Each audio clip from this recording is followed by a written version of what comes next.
Bismillahirrahmanirrahim.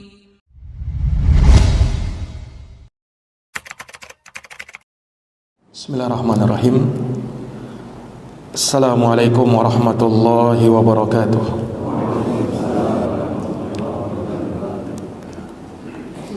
Alhamdulillah.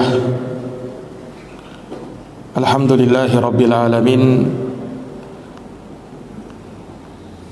Wa bihi nasta'inu ala umuri dunya waddin. Asyhadu an la ilaha illallah wahdahu la syarika lah, ilahul awwalina wal akhirin. Wa asyhadu anna Muhammadan abduhu wa rasuluhu shadiqul amin, sallallahu alaihi wa ala alihi wa sahbihi wa man tabi'ahum bi ihsanin ila yaumiddin wa sallama tasliman katsira. Subhanaka la ilma lana illa ma 'allamtana innaka antal alimul hakim. Allahumma 'allimna ma yanfa'una wanfa'na bima 'allamtana wa zidna ilman ya karim. Rabbi shrah li sadri wa yassir li amri wahlul 'uqdatan min lisani yafqahu qawli.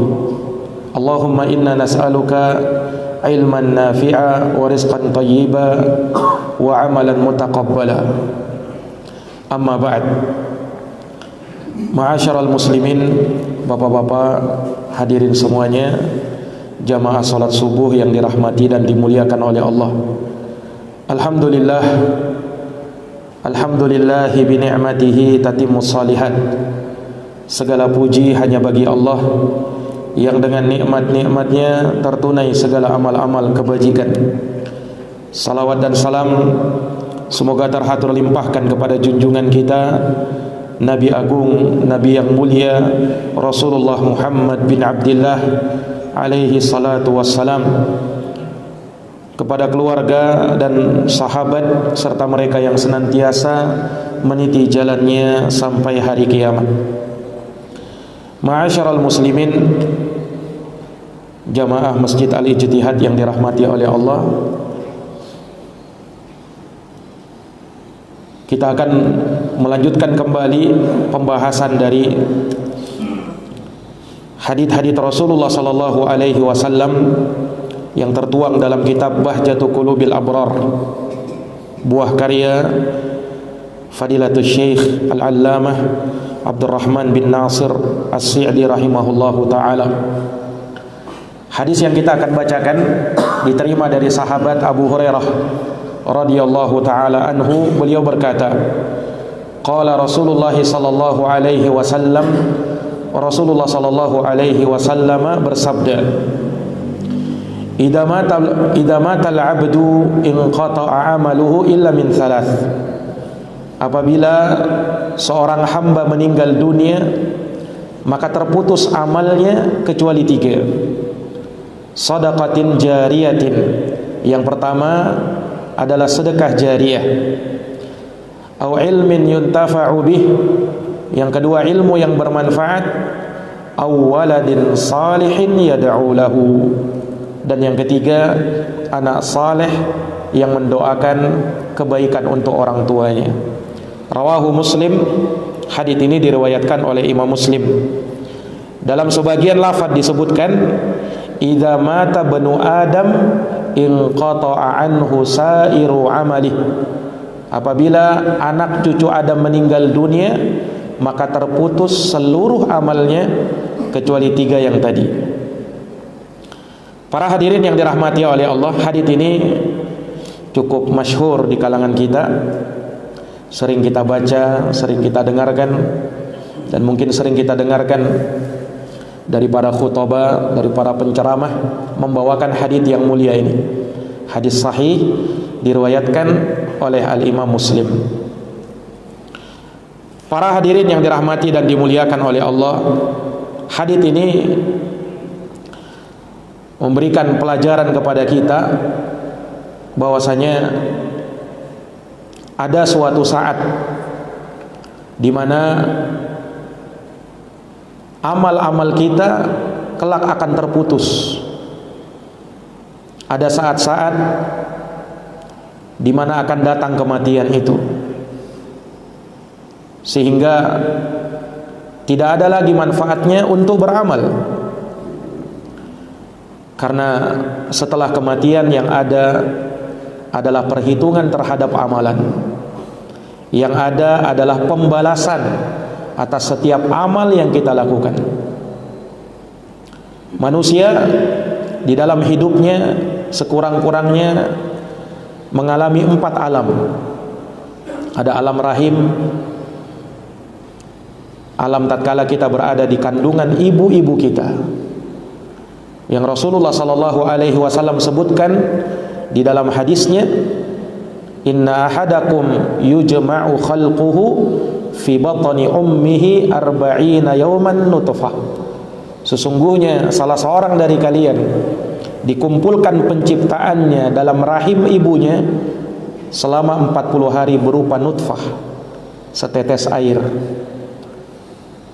Summa yakunu 'alaqatan misla dzalik. Kemudian 40 hari yang berikutnya menjadi segumpal darah. Summa yakunu mudghatan misla dzalik. Kemudian 40 hari setelahnya lagi akan berubah menjadi sekerat daging, sehingga genap 120 hari 4 bulan. Fayamfukhu fihi ruh, diutus para malaikat, lalu ditiupkan ruh pada janin tersebut. Wa yu'maru bi arba'i kalimat, lalu ditetapkan untuk 4 perkara: bikadbi rizkihi wa ajalihi wa amalihi wa syaqiyun am sa'idun. Ditetapkan rezekinya, ajalnya, amalnya, kemudian yang keempat, bahagia ataukah tidaknya dia. Maka disitulah manusia terus berkembang dan terus berkembang. Kemudian pada saatnya manusia itu pun lahir ke dunia, maka dia pun mendapatkan alam yang kedua. Itulah alam yang kita rasakan pada saat ini, alam dunia. Dia alam yang kedua, bukan alam yang terakhir, karena masih ada 2 alam lagi setelah alam dunia ini. Tapi subhanallah, Allah jadikan alam dunia ini sebagai penentu baik tidaknya kehidupan kita di alam-alam setelahnya. Kenapa? Karena di dunialah tempat kita beramal. Ad-dunya darul amal. Dunia itu adalah negeri untuk kita memupuk amalan. Setelah kita mati, maka terputus amalan itu, sehingga tidak ada lagi yang bisa kita harapkan dari amal saleh yang kita jadikan sebagai pemberat timbangan kebaikan kita di hari nanti. Terputus semua amalan itu. Maka hadirin yang dirahmati dan dimuliakan oleh Allah, ini memberikan kepada kita pelajaran dan peringatan untuk kita betul-betul memanfaatkan waktu yang Allah berikan kepada kita selagi kita hidup di dunia ini, untuk banyak-banyak beramal saleh. Karena jangan sampai datang kepada kita suatu waktu yang amal soleh betul-betul terputus dari kita, sehingga yang kita harapkan cuman amal soleh yang telah kita tinggalkan. Nah, itulah waktu-waktu saat kematian datang menjemput. Ketika kematian datang, maka kita pun berada di alam selanjutnya, alam barzakh. Alam barzakh disebut dengan alam barzakh karena dia yang menjadi dinding dan pembatas. Barzakh artinya pembatas. Bainahuma barzakhun la yabghiyan. Dalam Quran disebutkan seperti itu. Antara keduanya ada barzakh, ada dinding yang membatasi. Ini menunjukkan kepada kita bahwa alam barzakh itu menjadi pembatas antara alam dunia dengan alam akhirat, sehingga tidak mungkin dia masuk ke alam akhirat dan tidak mungkin juga dia kembali ke alam dunia. Kalau sudah mati, maka tidak ada yang namanya arwah gentayangan. Itu hanya mitos. itu hanya khurafat yang banyak diserap oleh sebagian kaum muslimin. Bahkan kalau orang mati penasaran katanya arwahnya gentayangan. Bagaimana caranya? Orang sudah mati, ya, ketika dia sudah mati masuk ke alam yang berbeda, alam barzakh namanya saja barzakh. Itu yang menjadi pembatas. Tidak mungkin lagi dia tembus ke alam dunia. Kalau misalnya dia lihat ada, ya, yang ternyata mirip dengan orang yang meninggal itu, maka ketahuilah biasanya atau terkadang itu adalah jin yang menyamar. Jin yang menyerupai orang tersebut, bukan orang yang sudah mati itu. Karena orang yang sudah mati, dia akan berada di alam yang berbeda dan tidak akan mungkin lagi kembali ke alam dunia. Makanya terputus semua amalnya. Kalau dia bisa kembali lagi ke alam dunia, niscaya dia akan bisa beramal. Dan itulah yang dicita-citakan oleh manusia yang telah meninggal. Dia mau kembali hidup ke dunia, tetapi Allah katakan sekali-kali tidak bisa, kata Allah. Tak mungkin. Kalau sudah kita mati, yang ada adalah pertanggungjawaban. Yang ada adalah pembalasan terhadap amalan. Kalau amalmu baik, maka kebaikan yang kau dapatkan. Kalau amalmu buruk, maka keburukan pula yang kau dapatkan. Rasulullah pernah bersabda di dalam hadis Anas bin Malik yang diriwayatkan oleh Imam Al-Bukhari dan Imam Muslim, yatsba'ul mayyit salathun, ahluhu wa maluhu wa amaluhu. Yang akan ikut kepada si mayit yang telah meninggal ada 3, kata Nabi. Ahluhu, keluarganya, wa maluhu, hartanya, wa amaluhu, kemudian yang ketiga amalnya. Kata Nabi, yarji usnan wa yabqa ma'ahu wahid. 2 akan kembali dan tetap bersamanya yang 1. Yarji'u ahluhu wa maluhu, yang kembali adalah keluarganya dan hartanya. Orang kalau meninggal diikuti dan diiringi oleh keluarganya. Terkadang mungkin hartanya juga, mobilnya, kendaraannya diikuti. Tapi tidak akan mungkin keluarganya akan setia menemani dia dalam kuburan terus menerus seperti itu. Akan kembali, hartanya pun akan kembali. Yang tetap bersama dia adalah amalannya. Ini jamaah yang dirahmati dan dimuliakan oleh Allah. Amalan yang mana? Amalan yang sudah dia tinggalkan selagi dia hidup di dunia. Ini para jamaah yang dirahmati dan dimuliakan oleh Allah.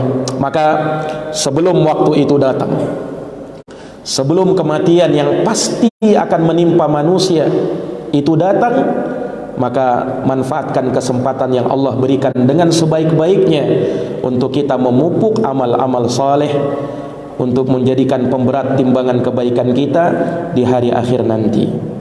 Para jamaah yang dirahmati dan dimuliakan oleh Allah, jangan sampai kita termasuk dari orang-orang yang menyesal, yang nanti di kehidupan selanjutnya dia ingin supaya bisa memperbaiki amalnya, dia ingin kembali lagi ke kehidupan dunia, sebagaimana yang Allah firmankan di dalam Al-Quran, hatta idza jaa ahadahumul maut qala rabbirji'un la'alli a'malu salihan fima tarakt.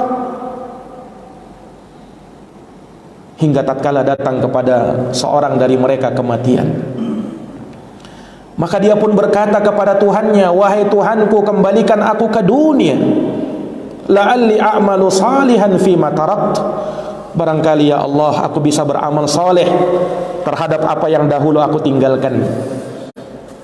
Dia berangan-angan mau kembali supaya bisa beramal. Allah katakan, kalla, sekali-kali tidak bisa, kata Allah. Jangan kau berangan-angan seperti itu.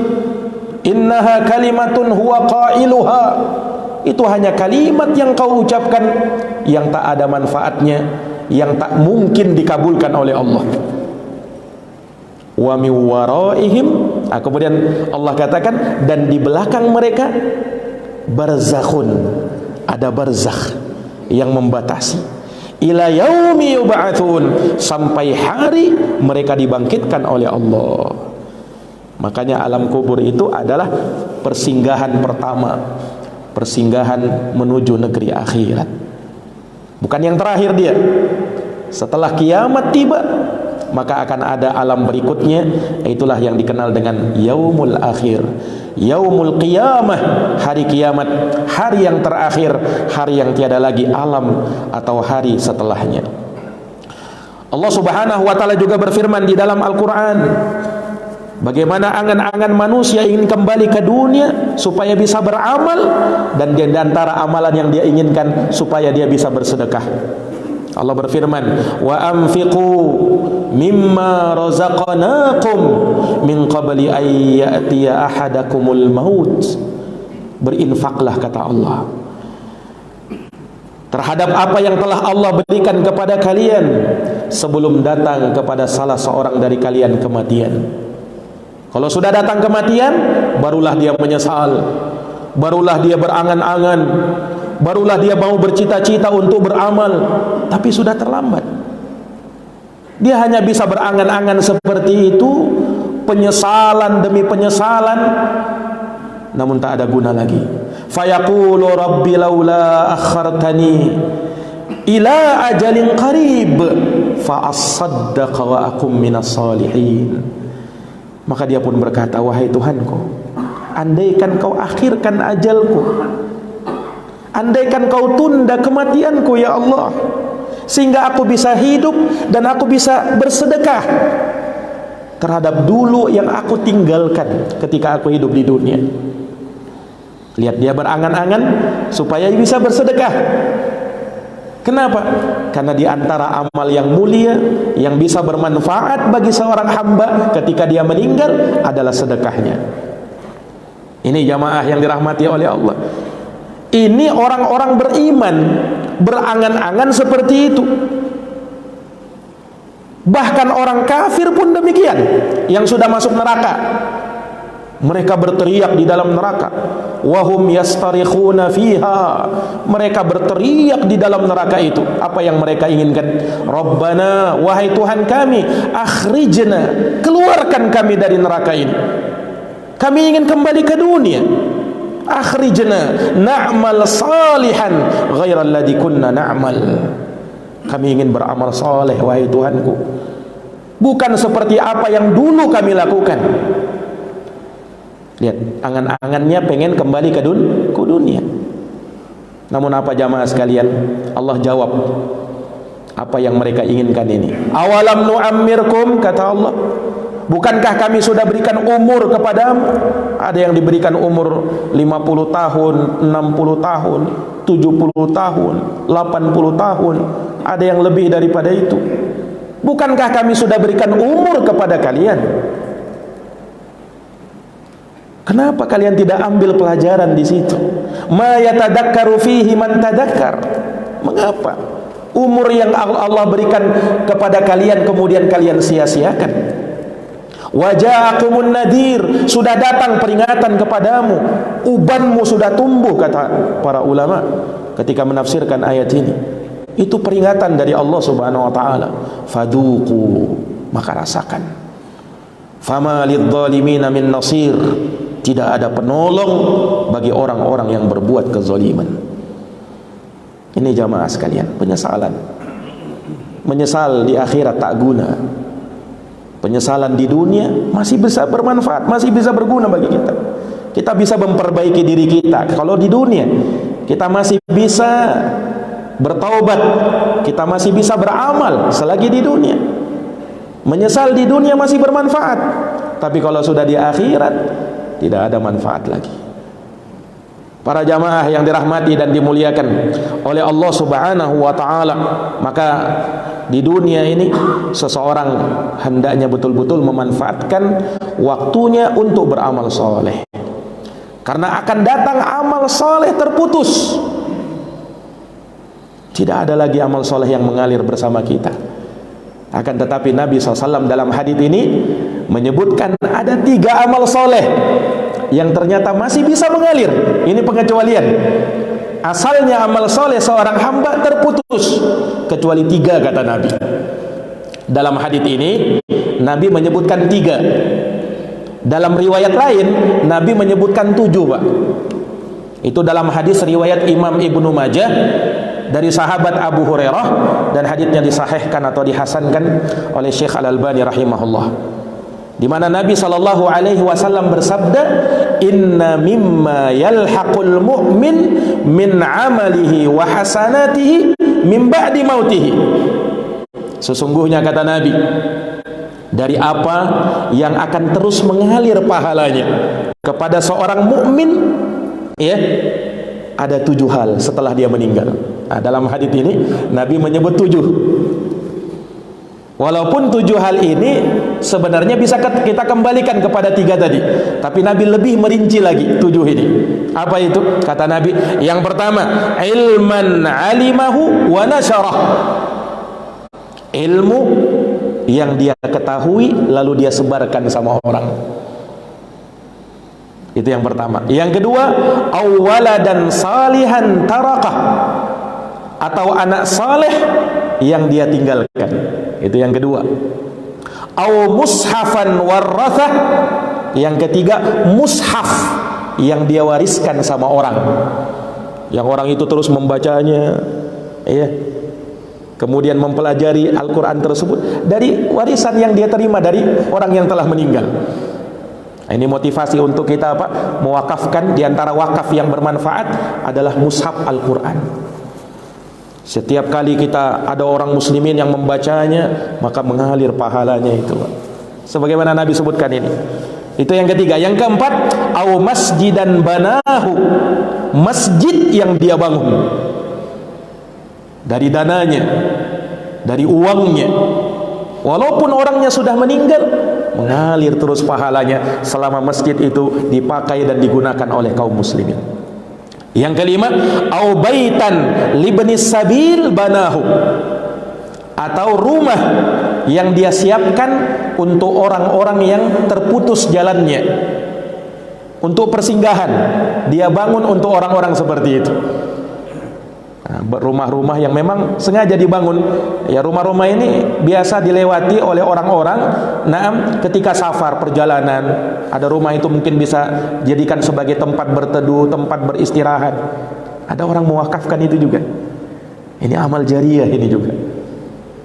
Itu yang kelima. Yang keenam, au naharan ajrahu, atau air yang dia alirkan kepada orang lain. Dia gali sumur misalnya, kemudian air sumur itu dia berikan kepada kaum muslimin. Siapa yang ingin memanfaatkannya silahkan. Dia sendiri yang menggalinya, dia sendiri yang mengusahakannya, kemudian dia berikan kepada kaum muslimin yang lainnya. Ini pun akan menjadi amal jariyah. Dan yang terakhir, yang ketujuh, au sadaqatan akhrajaha min malih, atau sedekah yang dia keluarkan dari hartanya, fi sihhatihi wa hayatih, di waktu dia sehat dan di masa dia hidup. Ini 7 amalan yang akan terus mengalir pahalanya sampai dia meninggal dunia. Ini jamaah yang dirahmati oleh Allah. Dalam hadis ini Nabi sebutkan 3, karena memang 7 tadi sebenarnya bisa kita kembalikan kepada yang 3 tadi. Apa yang 3 itu? Yang pertama, sedekatin jariyah, sedekah yang terus mengalir pahalanya. Nah, ini mencakup masjid yang dibangun, mushaf yang dia wakafkan, atau rumah yang dia jadikan sebagai persinggahan untuk orang, air yang dia wakafkan untuk kaum muslimin. Itu masuk dalam sedekatin jariyah. Jadi tidak bertentangan hadis ini. Satu menyebutkan 3, satu menyebutkan 7. Tidak bertentangan, karena saling melengkapi, saling merinci satu sama lain. Kemudian au ilmin yuntafa'u bih, ilmu yang bermanfaat, aw waladin salihin yad'ulah, atau anak saleh yang mendoakan kebaikan bagi kedua orang tuanya. Jamaah yang dirahmati dan dimuliakan oleh Allah, sedekah jariyah, sedekah yang jariyah. Jariyah itu artinya mengalir, berjalan terus, walaupun orangnya sudah mati, akan terus jariyah, dia akan terus mengalir. Para jamaah yang dirahmati oleh Allah, sedekah dari amal soleh yang sangat besar nilainya dan manfaatnya bagi seorang hamba. Iya, makanya seseorang itu dianjurkan untuk memperbanyak sedekah, untuk bersedekah, dan ingat bahwa sedekahmu tidak akan mengurangi hartamu. Rasulullah bersabda dalam hadis riwayat Muslim, "Ma naqasat sadaqatun min mal." Sedekahmu tidak akan mengurangi hartamu. Artinya apa? Justru semakin bertambah. Bertambah apanya? Bertambah keberkahannya. Ini jamaah yang dirahmati dan dimuliakan oleh Allah. Makanya dari sifat orang bertakwa yang disebut di dalam Quran, dalam surat Ali Imran, yang pertama ketika Allah sebutkan wasari'u ila maghfiratin min rabbikum wa jannatin 'arduhas samawati wal ard uiddat lil muttaqin. Bersegeralah, bercepat-cepatlah menuju ampunan dari Tuhan kalian dan menuju surga yang luasnya seluas langit dan bumi, yang hanya disiapkan bagi mereka-mereka yang bertakwa. Siapa mereka yang bertakwa? Disebutkan karakteristik orang yang bertakwa. Yang pertama, alladzina yunfiquna fis sarra'i wad dharra. Orang-orang yang menginfakkan hartanya baik di saat senang maupun di saat susah, baik di saat lapang maupun di saat sempit. Dia gemar menginfakkan hartanya karena dia tahu sedekah itu tidak akan mengurangi hartanya, justru akan semakin menambah dan semakin menambah keberkahan dari hartanya itu. Para jamaah yang dirahmati dan dimuliakan oleh Allah Subhanahu wa taala, ini mirip dengan orang yang kata Nabi SAW, siapa yang mau rezekinya dilapangkan, umurnya dipanjangkan, falyasil rahimah, sambung tali silaturahim. Bagaimana caranya? Dengan menyambung tali silaturahim, rezeki kita akan dilapangkan. Bukankah rezeki itu sudah ditetapkan? Dan bagaimana pula umur seseorang akan dipanjangkan? Bukankah umur itu dari hal yang ditetapkan oleh Allah juga? Kok bisa dipanjangkan? Bagaimana caranya itu? Nah, kata para ulama, salah satu jawaban dari mereka yakni keberkahannya. Umurnya mungkin boleh jadi pendek, tapi orangnya ya terus didoakan, terus disebut, ya. Kenapa? Karena jasa-jasanya, karena karya-karya ilmiahnya terus dibaca oleh orang, terus bermanfaat, sehingga orangnya pun sudah meninggal tapi seakan-akan dia hidup di tengah-tengah kita. Lihat para ulama kaum muslimin itu, mereka sudah meninggal, iya, tetapi namanya tetap harum.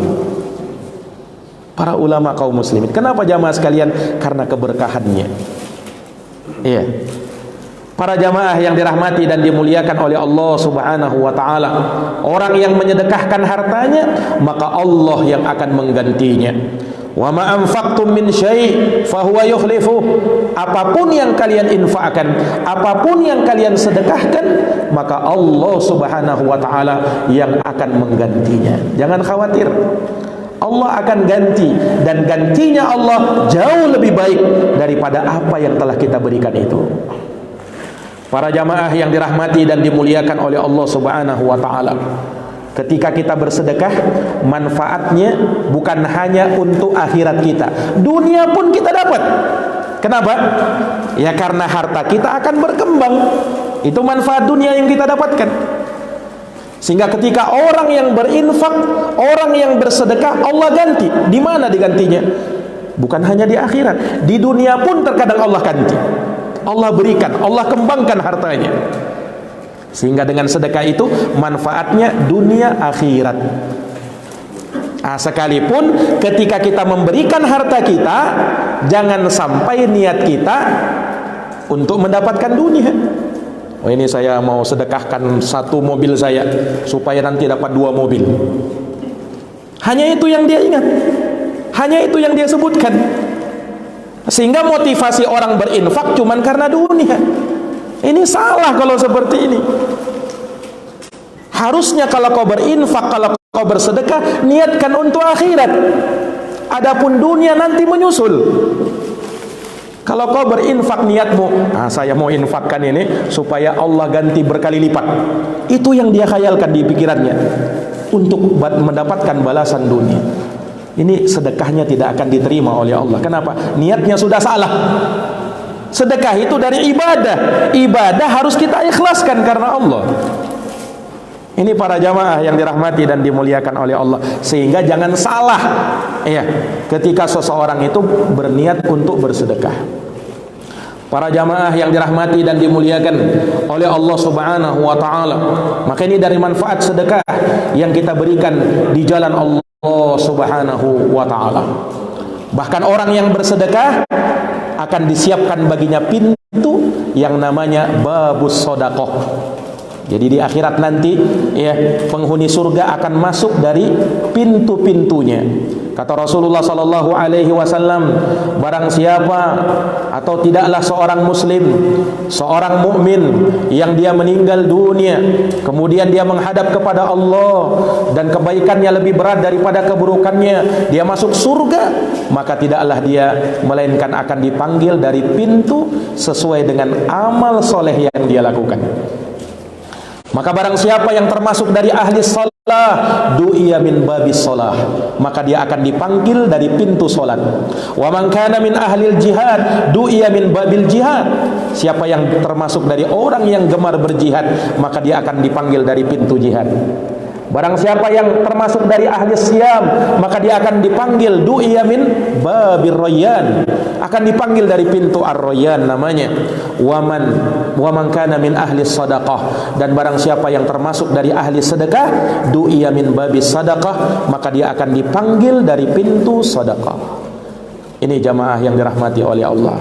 Nah, dan orang itu sangat disarankan, sangat dianjurkan untuk menjadikan sedekah-sedekah yang terus mengalir dan terus dimanfaatkan kaum muslimin, terutama wakaf. Wakaf itu bagian dari sedekah, Pak. Bahkan ulama ketika menafsirkan sedekatin jariyatin, kata mereka yang dimaksud dengan sedekah jariyah adalah wakaf. Kita bisa mewakafkan sebagian harta kita. Kita bisa mewakafkan harta kita untuk kita belikan mushaf, lalu kita bagi-bagikan ke masjid. Atau buku-buku yang bermanfaat bagi kaum muslimin, dibaca oleh kaum muslimin. Itu bisa jadi amal jariyah juga. Wakaf sifatnya. Ini jamaah yang dirahmati oleh Allah. Kita mungkin belum bisa membangun masjid dengan dana kita, tapi kita bisa menyumbangkan sebagian harta kita untuk membangun masjid itu. Nah, karena kata Nabi sallallahu alaihi wasallam, man bana lillahi masjidan kamafhati qatatin aw asghar banallahu lahu baitan fil jannah. Barang siapa yang membangun masjid, kata Nabi, walaupun sebesar sarang burung. Ada enggak Pak masjid sebesar sarang burung? Kan enggak ada kan? Ini gambaran dari Nabi, bukan artinya seperti itu. Artinya ketika kau infakkan hartamu untuk masjid, walaupun itu sedikit, itu juga bisa jadi amal jariyah bagi kamu. Jadi tidak harus orang bangun satu masjid. Kalau dia mampu itu, wah, luar biasa memang. Tapi ketika dia tidak mampu, dia hanya bisa sumbangkan sebagian hartanya, jadikan Pak. Harta itu bisa kita bawa mati. Bagaimana caranya? Kita jadikan ia menjadi amal jariyah kita. Maka sampai mati pun kita bawa itu. Apanya Pak? Manfaatnya yang terus mengalir. Ini para jamaah yang dirahmati dan dimuliakan oleh Allah. Kemudian yang kedua, au ilmin yuntafa'u bih, ilmu yang bermanfaat. Inilah ilmu yang kita ajarkan kepada manusia, yang kita amalkan dan kita sebarkan kepada manusia, ilmu agama. Iya, inilah yang senantiasa diminta oleh Nabi. Allahumma inni as'aluka ilman nafi'a. Ya Allah, aku minta kepadamu ilmu yang bermanfaat. Sebaliknya Nabi berlindung, Allahumma inni a'udzubika min ilmin la yanfa'. Ya Allah, aku berlindung kepadamu dari ilmu yang tak bermanfaat. Ilmu yang bermanfaat itu yang bagaimana? Ilmu yang bermanfaat, kata Imam Al-Hafidh Ibnu Rajab rahimahullah, ada dua kata beliau. Yang pertama, ilmu yang bermanfaat dari sisi zatnya. Apa itu dari sisi zatnya? Kata Imam Syafi'i rahimahullah, al-ilmu makana fihi qala haddatsana wa ma siwa dzalika wasawisus syayatin. Ilmu itu adalah ilmu yang bersumber dari Nabi, Quran dan Sunnah. Itulah ilmu yang bermanfaat, kata beliau. Maka semua ilmu yang menyelisihi Quran dan Sunnah, ilmu yang tak bermanfaat. Ini kata Imam Asy-Syafi'i rahimahullah. Kemudian yang kedua, ilmu yang bermanfaat, ilmu yang terus mengalir pahalanya kalau kita amalkan dan kita ajarkan kepada orang. Sehingga ketika ilmu tersebut turun kepada orang, turun kepada jamaah, turun kepada murid-murid kita, murid kita pun mengamalkan apa yang kita ajarkan. Ketika kita sudah mati, pahala terus mengalir sama dia. Dia tidak beramal, bukan dia yang beramal, orang lain beramal, tapi dia memanfaatkannya. Dia mendapatkan apa yang dia telah diamalkan oleh orang lain. Itulah keutamaan orang yang mencontohkan kebaikan sama orang. Kata Nabi, man sanna fil Islam sunnatan hasanah falahu ajruha wa ajru man amila biha min ghairi ayyanqus min ujurihim syai'.